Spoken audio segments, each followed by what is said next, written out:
ایک مردار قوم کا تذکرہ۔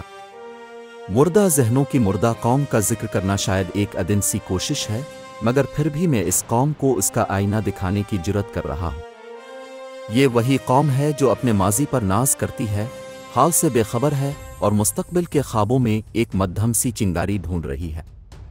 اس قوم کی شناخت کیا ہے؟ نااہلی، بزدلی، منافقت اور پھر ہر کام میں تاخیر۔ یہ قوم جب سے پیدا ہوئی ہے اپنے مقصد کی تلاش میں سرگرداں ہے۔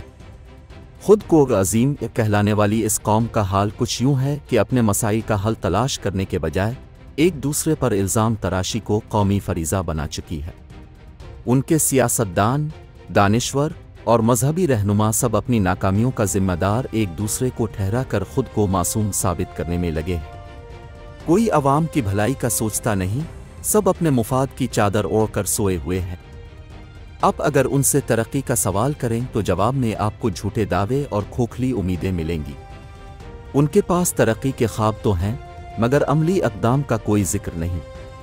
یہ قوم اعداد و شمار کے کھیل میں ماہر ہے، بے روزگاری، مہنگائی اور جرائم کے بڑھتے گراف کو نظر انداز کر کے آپ کو ہماری ترقی کے قصے سنائے گی، جیسے کوئی نیم پاگل جو اپنے ہی بنائے ہوئے خیالی پلاؤ میں خوش ہو۔ تعلیم کا حال کچھ ایسا ہے جیسے یہ قوم تعلیم کو زہر سمجھتی ہو۔ تعلیمی ادارے میدان جنگ بن چکے ہیں، جہاں نفرت، تعصب اور جہالت کا پرچار کیا جاتا ہے۔ بچوں کو سوچنے سے منع کیا جاتا ہے، انہیں سوال کرنے سے روکا جاتا ہے، کیونکہ سوال کرنا گناہ کبیرہ ہے۔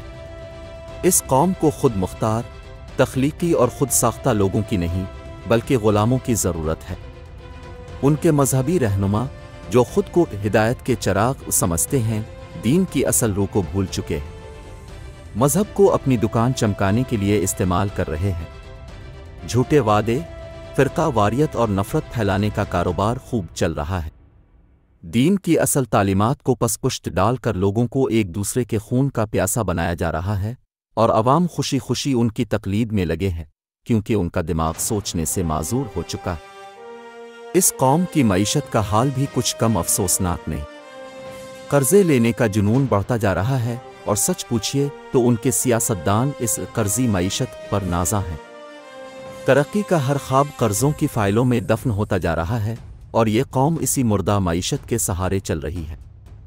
سب سے دلچسپ پہلو یہ ہے کہ جب بھی ان کے سامنے آئینہ رکھو، یہ قوم آپ کو غدار، مغرب کا ایجنٹ اور نہ جانے کیا کہہ کر چپ کروانے کی کوشش کرے گی۔ خود کو بدلنے کے بجائے یہ ہمیشہ دوسروں کو قصوروار ٹھہراتی ہے۔ یہ قوم اپنے ہی مسائل کا حل تلاش کرنے سے زیادہ اس بات میں دلچسپی رکھتی ہے کہ کون ان پر تنقید کر رہا ہے۔ نتیجہ یہ ہے کہ یہ قوم آج بھی مردار ہے اور شاید کل بھی مردار ہی رہے گی، جب تک کہ یہ اپنے مردہ ضمیر کو زندہ کرنے کا فیصلہ نہیں کرتی۔ لیکن افسوس، یہ قوم تو اپنے مسائل سے بھاگنے میں ماہر ہے، اور شاید خود سے بھاگتے بھاگتے کہیں کھو جائے گی۔ تو بس یہی ایک مردار قوم کا تذکرہ ہے، جو خواب دیکھنا جانتی ہے مگر جاگنا بھول چکی ہے، جو مقصد کا دعویٰ کرتی ہے مگر اس کی سمت بھول چکی ہے، جو زندہ تو ہے مگر حقیقت میں ایک مردار قوم ہے۔